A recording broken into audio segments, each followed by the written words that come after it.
Hello नमस्कार साथियों, स्वागत है आप सभी का अपने YouTube channel try with Gautam में। दोस्तों, हम लोग बातचीत कर रहे हैं बौद्ध धर्म पर। किस पर? बौद्ध धर्म पर। और बौद्ध धर्म में गौतम बुद्ध के हमने कल जीवन परिचय और जो भी महत्वपूर्ण संबंध उससे क्वेश्चन बन सकते हैं, जो पॉइंट थे वो हमने कल कंप्लीट कर लिए थे। और जो कुछ आपका रह गया था उसमें, वो आपका आज सेकंड क्लास है, तो उसमें आज हम कंप्लीट करते हैं। तो जिस किसी ने भी अगर चैनल को सब्सक्राइब नहीं किया है तो सबसे पहले चैनल को सब्सक्राइब करें और शेयर करें। तो देखिए दोस्तों, गौतम बुद्ध के जीवन परिचय के बारे में कल हमने बातचीत की थी और उससे आगे और भी जो पॉइंट थे वो हमने कंप्लीट कर लिए थे। लेकिन आज जो है, आज आपके पॉइंट है, एक तो जो बौद्ध संगीतियाँ हुई, बौद्ध धर्म के बाद जो संगीतियाँ हुई, किसके समय हुई, कौन राजा था, कौन उपाध्यक्ष थे, कहाँ पर हुई, इस पॉइंट पर चर्चा करेंगे। और बौद्ध धर्म की जो कला है उस पर बातचीत करेंगे। और बौद्ध धर्म कैसे कैसे बौद्ध धर्म का पतन हुआ और बौद्ध धर्म दो भागों में विभाजन हो गया। तो देखिए दोस्तों, पहला जो आपका पॉइंट है वो क्या है? संगीतियां। देखिए, जो पहली बौद्ध संगीति हुई, पहली बौद्ध संगीति 483 बीसी में हुई थी। कब? 483 में पहली बौद्ध संगीति हुई, जो कि राजगृह बिहार में पड़ता है। तो राजगृह में पहली बौद्ध संगीति का आयोजन हुआ। और उस समय जो राजा थे, जो शासक थे, वो कौन थे? अजातशत्रु। अजातशत्रु राजा थे। और जो अध्यक्ष थे वो थे आपके महाकश्यप। कौन? महाकश्यप। यानी कि पहली बौद्ध संगीति का जो आयोजन हुआ 483 बीसी में, कहाँ पर? राजगृह में। राजगृह बिहार में पड़ता है। तो राजगृह में पहली बौद्ध संगीति का आयोजन हुआ। और उस समय के जो राजा थे वो कौन थे? अजातशत्रु। और उस समय अजातशत्रु के समय जो अध्यक्ष थे वो कौन थे? आपके महाकश्यप। ये पूछा जाता है क्वेश्चन, क्या प्रथम बौद्ध संगीति के समय शासक कौन था, या प्रथम बौद्ध संगीति का आयोजन कब हुआ, या प्रथम बौद्ध संगीति का आयोजन कहाँ पर हुआ? तो ऐसी पहली बौद्ध संगीति है 483 बीसी में, इसका आयोजन हुआ राजगृह में। अध्यक्ष थे, शासक थे अजातशत्रु, और अध्यक्ष कौन थे? महाकश्यप। लेकिन इस बौद्ध संगीति होने के बाद जो इसके परिणाम निकले, जो भी परिणाम आए, वो परिणाम ये थे कि इस समय दो पुस्तक की रचना हुई। और वो पुस्तकें आपकी, एक है सूक्त पिटक और एक है विनय पिटक। तीन पुस्तकें हैं, सूक्त पिटक, विनय पिटक और कौन सी? अभिधम्म पिटक। ये एक बौद्ध धर्म के तीन पिटक हैं, यानी कि त्रिपिटक हैं बौद्ध धर्म के। तो दो जो बौद्ध धर्म जो पिटक थे, कौन सा? सूक्त पिटक और विनय पिटक। इसकी रचना प्रथम बौद्ध संगीति के समय में हुई थी। उसके बाद जो दूसरी बौद्ध संगीति है, तो दूसरी बौद्ध संगीति का आयोजन हुआ 383 बीसी में। कब? 383 बीसी में बौद्ध धर्म जो दूसरी बौद्ध संगीति है इसका आयोजन हुआ। और इसका आयोजन वैशाली में हुआ। वैशाली भी जो क्षेत्र है वो बिहार के अंदर पड़ता है। और इस समय जो राजा थे, जो शासक थे, वो कौन थे? कालाशोक। और कालाशोक को हम काकवर्ण के नाम से भी जानते हैं। यानी कि कालाशोक राजा थे, उनका जो दूसरा नाम है वो कौन सा है? काकवर्ण। तो इस समय काकवर्ण के समय दूसरी बौद्ध संगीति का आयोजन हुआ वैशाली में। और इस समय जो अध्यक्ष थे वो कौन थे? सवकामी। सवकामी इस समय अध्यक्ष थे। और इसके बाद जो दूसरी बौद्ध संगीति के बाद जो परिणाम निकला वो ये निकला कि यहीं पर बौद्ध धर्म दो भागों में विभाजन हो गया। बौद्ध धर्म का दो भागों में विभाजन हुआ, लेकिन ये विभाजन पूर्ण रूप से मान्य नहीं हुआ, यानी कि पूर्ण रूप से लागू नहीं हो पाया। तो बौद्ध धर्म का दो भागों में विभाजन हो गया, जिसमें पहला था आपका महासंघिक और दूसरा था थेरवाद। कौन सा? महासंघिक और थेरवाद। महासंघिक और थेरवाद का अर्थ ये है कि जो महासंघिक जो लोग थे, यानी कि महासंघ के जो लोग थे, वो बौद्ध धर्म का प्रचार प्रसार करते थे। कहाँ पर? अपने एक स्थान रखते थे, कोई मठ बना लेते थे। तो मठ में ही बैठकर जो बौद्ध धर्म का प्रचार प्रसार करते थे, तो मठ में रहकर ही इसका प्रचार करते थे। और दूसरा है थेरवाद। तो थेरवाद के जो लोग थे वो नगर में या कहीं भी बाहर वो घूम घूम कर प्रचार करते थे इसका, बौद्ध धर्म का। तो बौद्ध धर्म विभाजन तो यहीं पर हो गया, लेकिन ये विभाजन पूर्ण रूप से लागू नहीं हो पाया, यानी कि अच्छी तरह से इसका परिणाम नहीं निकला। उसके बाद जो तीसरी बौद्ध संगीति हुई 247 बीसी में, 247 बीसी के अंदर जो दूसरी बौद्ध संगीति हुई ये कहाँ हुई? पाटलिपुत्र में। पाटलिपुत्र भी कहाँ पड़ता है? बिहार में। पाटलिपुत्र बिहार में पड़ता है। तो इस समय जो राजा थे वो कौन थे आपके? अशोक। अशोक इस समय के राजा थे और अध्यक्ष थे आपके मोगलीपुत्र तिस्त। कौन? मोगलीपुत्र तिस्त अध्यक्ष थे तीसरी बौद्ध संगीति के। और तीसरी बौद्ध संगीति के समय जो परिणाम निकला वो ये निकला कि पहली बौद्ध संगीति में जो परिणाम था कि सूक्त पिटक और विनय पिटक की रचना हो गई, लेकिन तीसरी बौद्ध संगीति में आकर जो तीसरा पिटक है, तीसरी पुस्तक है अभिधम्म पिटक, इसकी रचना हो गई। तो क्वेश्चन पूछा जाता है कि सूक्त पिटक और विनय पिटक की जो रचना हुई वो किस बौद्ध संगीति के समय हुई थी? तो प्रथम बौद्ध संगीति के समय हुई थी। और अगर अभिधम्म पिटक की रचना हुई थी वो किस बौद्ध संगीति के समय हुई थी? तो तीसरी बौद्ध संगीति के बाद अभिधम्म पिटक की रचना हुई थी। उसके बाद तीसरा पॉइंट है आपका 14 पॉइंट। जो चौथी बौद्ध संगीति हुई वो प्रथम शताब्दी में। कब? प्रथम शताब्दी में हुई और कुंडलवन कश्मीर के अंदर। कहाँ? कुंडलवन कश्मीर के अंदर। तो यहाँ से क्वेश्चन पूछता है कि तीन बौद्ध संगीति कहाँ हुई? तो देखिए पहली, दूसरी और तीसरी बौद्ध संगीति है वो कहाँ हुई? बिहार के अंदर। और जो चौथी बौद्ध संगीति है, चौथी, वो कहाँ हुई? कश्मीर के अंदर। तो क्वेश्चन यहाँ से ऐसे उठता है कि चौथी बौद्ध संगीति का आयोजन कहाँ किया गया था? तो कहाँ? कश्मीर के अंदर। कश्मीर में चौथी बौद्ध संगीति का आयोजन हुआ। कहाँ? कुंडलवन में। और इस समय जो राजा थे वो कौन थे? कनिष्क। तो कनिष्क के समय चौथी बौद्ध संगीति का आयोजन हुआ। और चौथी बौद्ध संगीति हुई तब जो अध्यक्ष थे आपके वो कौन थे? वसुमित्र। वसुमित्र चौथी बौद्ध संगीति के अध्यक्ष थे और अश्वघोष चौथी बौद्ध संगीति के उपाध्यक्ष थे। ये काफी इम्पोर्टेंट है, बहुत इम्पोर्टेंट है। यहाँ से क्वेश्चन निकलता है कि चौथी बौद्ध संगीति के समय अध्यक्ष कौन थे या चौथी बौद्ध संगीति के समय उपाध्यक्ष कौन थे? तो अध्यक्ष कौन थे आपके? वसुमित्र। और उपाध्यक्ष कौन थे? अश्वघोष।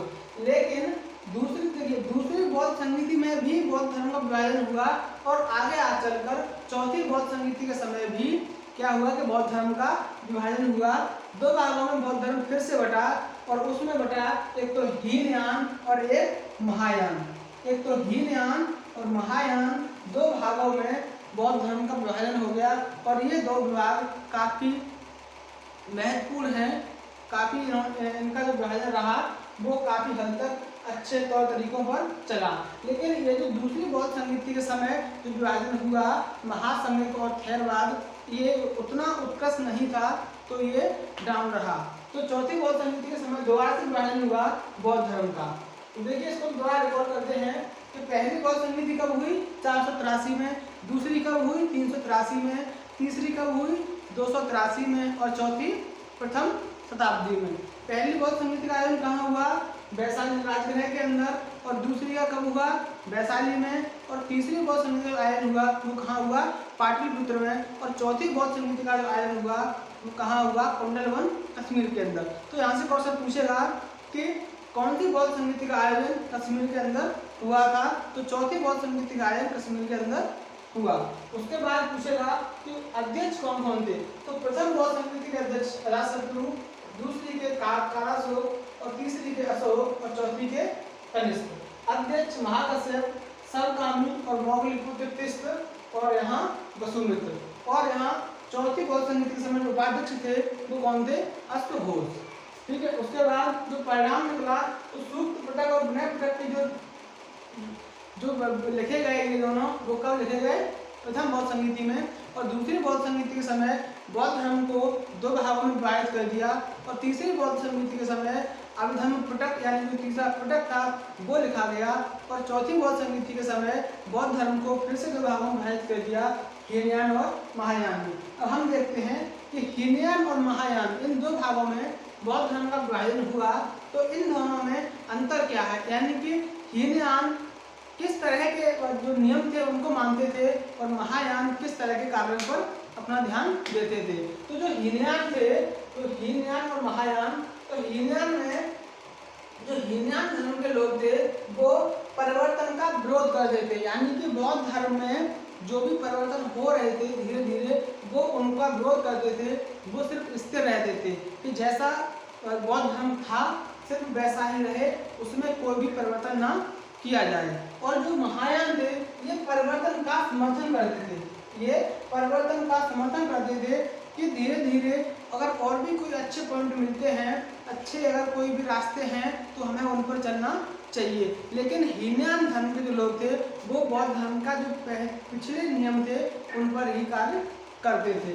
उसके बाद नेक्स्ट पॉइंट है कि हीनयान जो धर्म था उसके लोग थे वो बौद्ध धर्म को महापुरुष जो बुद्ध थे, गौतम बुद्ध, उनको महापुरुष कहते थे।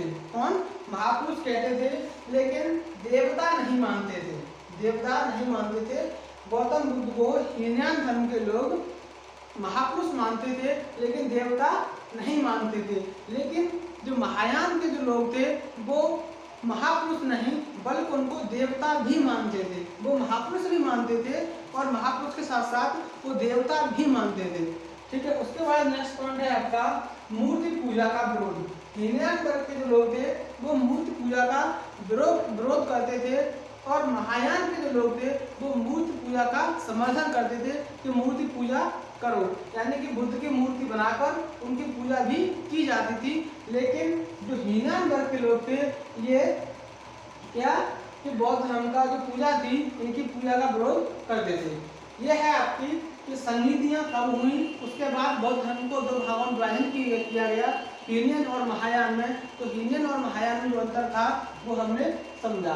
उसके बाद नेक्स्ट पॉइंट है कि बौद्ध धर्म में जो उनको ज्ञान की प्राप्ति हुई तो उसे उन्होंने जो संज्ञा दी वो किसकी दी?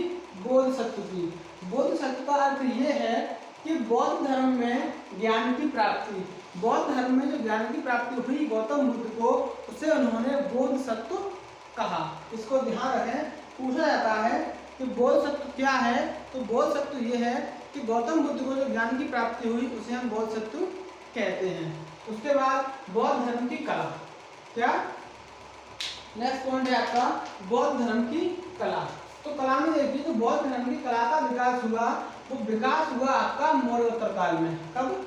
मौर्योत्तर काल में विकास हुआ। और मौर्योत्तर काल में उस समय जो राजा थे वो कुषाण वंश के राजा थे। कौन? कनिष्क। काल था मौर्योत्तर लेकिन जो वंश था वो कौन सा था? कुषाण वंश। और कुषाण वंश के जो राजा थे वो कौन से थे? कनिष्क। तो कनिष्क के समय बौद्ध धर्म की कला का विकास हुआ। उसके बाद बौद्ध धर्म की जो कला थी वो 3 शैलियों में विभाजन किया गया, जिसमें आपकी गांधार शैली, मथुरा शैली और अमरावती शैली शामिल थी। जिसमें आपकी 3 शैलियाँ कौन कौन सी? गांधार, मथुरा और अमरावती। इन 3 शैलियों में जहाँ तक जो मथुरा शैली है, मथुरा शैली को जैन धर्म में भी रखा गया है, मथुरा शैली को जैन धर्म में भी रखा गया है। उसके बाद बौद्ध धर्म के पिटक, क्या? बौद्ध धर्म के त्रिपिटक ये हैं, मैंने आपको भी बताए थे कि 2 पिटक, सूक्त पिटक और विनय पिटक की जो रचना हुई वो प्रथम बौद्ध संगीति के समय हुई, और जो तीसरा पिटक है अबधम्म पिटक, इसकी जो रचना हुई वो तीसरी बौद्ध संगीति के समय हुई। तो ये आपके हैं तीनों पिटक। पहला है सूक्त पिटक, दूसरा है विनय पिटक और तीसरा है अबधम्म पिटक। देखिए जो सूक्त पिटक है, सूक्त पिटक में जो बौद्ध धर्म ने उपदेश दिए, जो सूक्त पिटक है यानी जो सूक्त पिटक पुस्तक है, उस पुस्तक में जो बौद्ध धर्म ने यानी कि गौतम बुद्ध ने जो अपने उपदेश दिए, तो उपदेश के बारे में जो भी चर्चा थी, जो भी बातचीत थी, उसका निवेश किसमें है? सूक्त पिटक में, यानी कि उपदेश का निवेश किसमें? सूक्त पिटक में। और उसके बाद जो विनय पिटक है, विनय पिटक में संघ के नियमों का संग्रह, यानी कि गौतम बुद्ध के जो नियम कानून थे, जैसे कि वो महिलाओं को क्या करते थे कि शिष्य बनाने से इनकार कर दिया था, लेकिन आगे चलकर उन्होंने, उनका एक शिष्य था जिसका नाम था क्या? आनंद। तो आनंद के कहने पर उन्होंने महिलाओं को शिष्य बनाने की अनुमति दी, और पहली महिला जो शिष्य बनी वो कौन बनी? उनकी मौसी प्रजापति गौतमी। तो जो नियम कानून थे वो किसमें थे? विनय पिटक में। और जो दार्शनिक विचार थे वो किसमें थे? अबधम्म पिटक। दार्शनिक विचार का मतलब ये है कि गौतम बुद्ध के जो चित्र बने हुए हैं, यानी कि चित्रों के द्वारा जो गौतम बुद्ध ने अपने नियमों को रखा है चित्र, तो चित्र से संबंधित कौन सा है आपका? अबधम्म पिटक। उसके बाद ये रहे आपके तीनों पिटक, ठीक है। उसके बाद जो नेक्स्ट पॉइंट है वो कौन सा है, वज्रयान शाखा। एक शाखा का परिवर्तन हुआ, एक शाखा का विकास हुआ जिसका नाम है वज्रयान शाखा। तो वज्रयान शाखा क्या थी कि एक शाखा बनी बौद्ध धर्म से संबंधित, जिसमें क्या हुआ कि अन्य धर्म के लोग आकर और किसमें वज्रयान शाखा में शामिल हो गए। लेकिन वज्रयान शाखा में क्या हुआ, ठीक उल्टा विरोध हुआ। तो वज्रयान शाखा से लोग फिर से वापस अपने धर्म में जाने लगे, यानी कि वहाँ उनका शोषण किया गया और लोग वज्रयान शाखा से निकलकर फिर से अपने ही धर्म में जाने लगे। तो वज्रयान शाखा को बहुत से इतिहासकार क्या किया है कि बौद्ध धर्म का पतन की संज्ञा दी है, यानी कि बौद्ध धर्म के पतन की संज्ञा दी है किसको, वज्रयान शाखा को, ठीक है। उसके बाद नेक्स्ट पॉइंट है जातक कथा। कौन सी, जातक कथा। तो जातक कथा में जो पुस्तक है जातक कथा, उसमें बुद्ध धर्म के पुनर्जन्म का जो भी नियम है या पुनर्जन्म की जो भी बातचीत है, पुनर्जन्म की जो कथा है वो इसमें सम्मिलित है। उसके बाद एक पुस्तक है बुद्ध चरित्र। तो बुद्ध चरित्र की जो रचना की वो किसने की, अश्वघोष। अश्वघोष के द्वारा बुद्ध चरित्र की रचना की गई और बुद्ध चरित्र को ही बुद्ध की रामायण कहा जाता है। क्या, अगर ये पूछा जाता है कि बुद्ध की रामायण कौन सी पुस्तक है तो वो कौन सी है, बुद्ध चरित्र। तो बुद्ध चरित्र को हम बुद्ध की रामायण के नाम से भी जानते हैं। उसके बाद नेक्स्ट पुस्तक है आपकी मिलिंद पन्हो। कौन सी, मिलिंद पन्हो। ये काफी महत्वपूर्ण पुस्तकें हैं, इन पुस्तकों से भी क्वेश्चन अक्सर पूछ ही लिया जाता है। तो जो मिलिंद पन्हो पुस्तक है वो किसकी है, रचनाकार कौन है, नागसेन। नागसेन के द्वारा ये पुस्तक लिखी गई है। और एक पुस्तक है आपकी लाइट ऑफ एशिया, जो कि वेरी वेरी इंपोर्टेंट है, ठीक है, वेरी वेरी इंपोर्टेंट है। लाइट ऑफ एशिया, इसकी जो रचना की है वो किसने की है, एडविन अर्नाल्ड ने। इसने एडविन अर्नाल्ड के द्वारा लाइट ऑफ एशिया की रचना की गई है। तो ये थे दोस्तों आपकी आज की क्लास, इसमें संगीतियाँ और बौद्ध धर्म किस तरह से विभाजन हुआ, क्या क्या अंतर था हीनयान और महायान में, और उसके बाद बौद्ध धर्म की कला और उसके पिटक और उनकी कुछ महत्वपूर्ण पुस्तकें। तो इस क्लास में आपका आज बौद्ध धर्म समाप्त होता है। आशा करता हूँ कि इस क्लास से अगर आप दोनों क्लास को देखते हैं, फर्स्ट वाली को और आज की सेकंड वाली क्लास को, तो आपका क्वेश्चन बाहर नहीं जाएगा, ठीक है। तो मिलते हैं नेक्स्ट क्लास में। सभी लोग चैनल को लाइक करें, शेयर करें, सब्सक्राइब करें और वीडियो में कमेंट जरूर करें, बताएं कि वीडियो आपको कैसी लगी। तो चलिए दोस्तों मिलते हैं नेक्स्ट क्लास में। All the best, thank you so much.